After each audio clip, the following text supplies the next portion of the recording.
1,5 milioni di prestazioni l'anno. Per quanto riguarda le liste d'attesa, quindi tutto l'arretrato derivante appunto dal periodo Covid, quest'anno da giugno a giugno, dicevo 2023 a giugno 2024, siamo passati a 39.000 prestazioni in pre-appuntamento a 7.800 prestazioni in pre-appuntamento.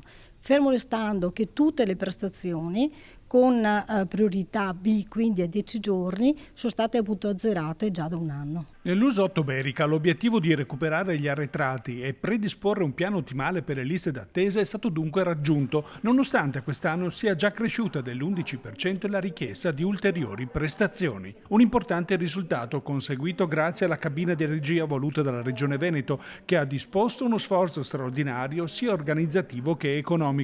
4 milioni e mezzo di euro per il primo semestre dell'anno hanno permesso di finanziare gli straordinari del personale sanitario e l'acquisto di prestazioni nel settore privato. Fondamentale ora sarà assicurare ai pazienti l'efficiente pianificazione delle visite programmate. Stiamo creando dei mini CUP, alcuni sono già appunto attivi, di modo tale che il paziente, nel momento in cui prende il primo contatto con noi, come appunto struttura, fa ad esempio appunto la visita, ci sia un percorso e nell'ambito di tale percorso le prenotazioni successive di ciò che necessita appunto il paziente, pensiamo alle indagini diagnostiche, vengono direttamente appunto fatte da noi appunto quindi in azienda, evitando quindi che si rechi appunto dal medico di medicina generale.